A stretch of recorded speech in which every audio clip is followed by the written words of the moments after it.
Alright guys, what a Stanley Cup final series it has been. It is over. The Golden Knights are the Stanley Cup champions for the 2022-2023 season. But before that, I do want to make a little bit of an announcement in this video. I'll make my announcement at the end of the video, but I just want to say that there haven't been uploads in the past week just because I've been working hard on trying to revamp my channel, and if you want to hear more about that, stick around to the end of the video and I'll talk about it then. This video is the second part of this Cup Final series, and this one is going to be about how the Golden Knights made it to this point and what a Stanley Cup would mean to this team and to this fan base. We're going to go all the way back to 2017 for this one. But before we get into it, please smash the like button and show your support. So let's end with part 2, Vegas Born. Taking it all the way back to only 7 years ago in 2016, the Vegas Golden Knights came into existence on the 22nd of June in 2016. When at a league owners meeting that summer, the Vegas expansion project was approved by unanimous vote after owner Bill Foley launched a successful season ticket drive a year prior. It was clear that there was a lot of support for an NHL team, but it wasn't only because the folks there just love hockey. That's only part of the picture. The Las Vegas metro area never had their own professional sports team in the city's history, only hosting an expansion Canadian football team that quickly left town in the 90s. There used to be a lot of concerns about illegal gambling and that the city was perhaps too small and with a fan base that couldn't possibly grow off tourists alone. Thoughts shifted in the early 2010s when sports betting was becoming more prominent and regulated, and when business owners began to realize Vegas's potential as a good sports and entertainment market due to its population growth and ever-increasing investment in hotels and casinos. Then, with the completion of the T-Mobile Arena in 2016, a beautiful state-of-the-art multi-purpose arena, the NHL had even more incentive to expand into Las Vegas. It is centrally located on the Vegas Strip and has a beautiful exterior facade that welcomes fans into a stunning interior design. With this announcement, excitement levels were through the roof in the city of Las Vegas and throughout the sports world. While the nickname announcement didn't go down well with fans and the sports world immediately, I think the Vegas Golden Knights nickname really caught on, especially after the expansion draft in 2017. And in said expansion draft, General Manager George McPhee and owner Bill Foley set out to construct a team that could be as competitive as possible so that fan engagement would remain high going into next season. They strategically negotiated with the other 30 NHL teams so that they could protect their players, but at the cost of draft picks, prospects, and good NHL regulars, and many of these players became instant stars for the Golden Knights.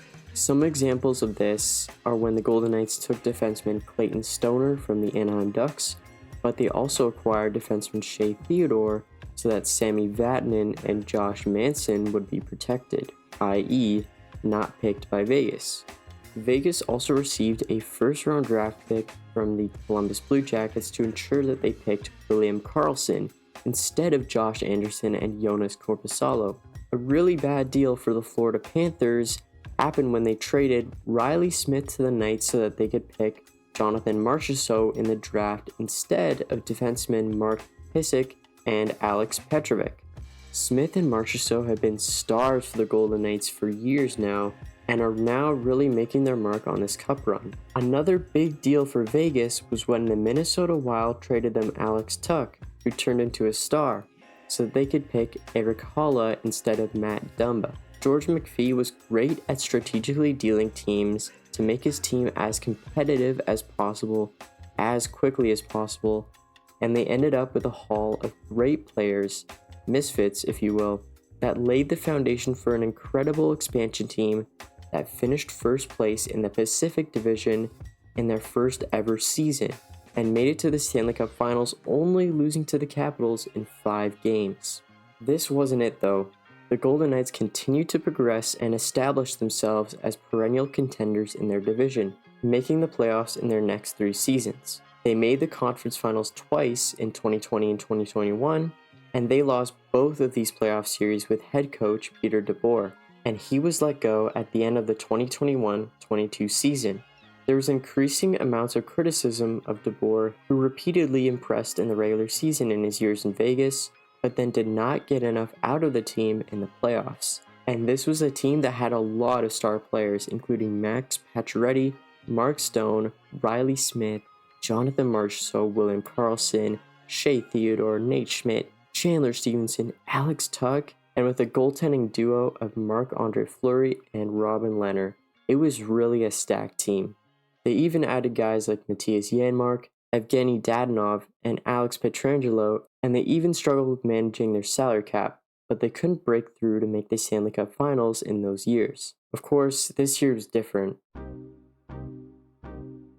Under the leadership of new head coach Bruce Cassidy, they pretty much cruised to another Pacific Division win, and guys like Eichel, Marchessault, Stevenson, and Karlsson have really stepped it up in this year's playoffs to get past the Jets, the Oilers, who are Cup favorites, and the Stars in the conference finals.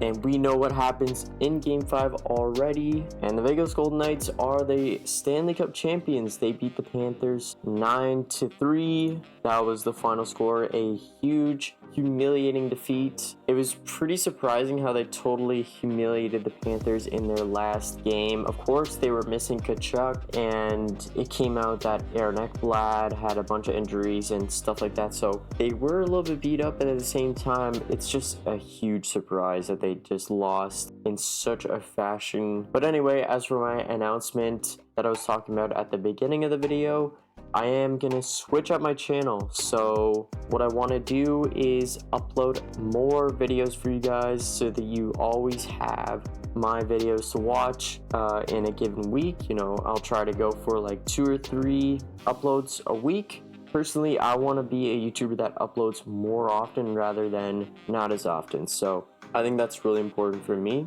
And also, secondly, I'm going to be focusing on more fan-centered content. So less looking at the players and like analyzing stuff. I feel like there's just so much of that out there already. I'm not an expert on hockey, so it's going to be more about fan-centered stuff like jerseys, stadiums, history, also about news, talking about stadiums and new developments and stuff like that, kind of like what I was doing with Arizona.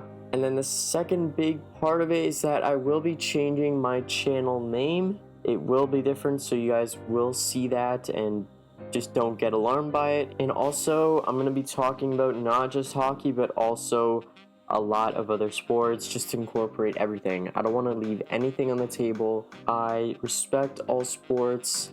We're going to be talking about all the sports. I'll be focusing on the big 4 American sports, but also especially hockey. So, you know, the hockey content won't be going away. It's just about including all the sports in my YouTube videos. I want to do that. I think from the beginning, that's kind of what I've always wanted to do, but I just started doing hockey. So that is all for the changes and the announcements. That's all for this video. I hope you enjoyed the video. Please remember to hit the like button for the YouTube algorithm and subscribe if you want to see more. I hope you have a great day.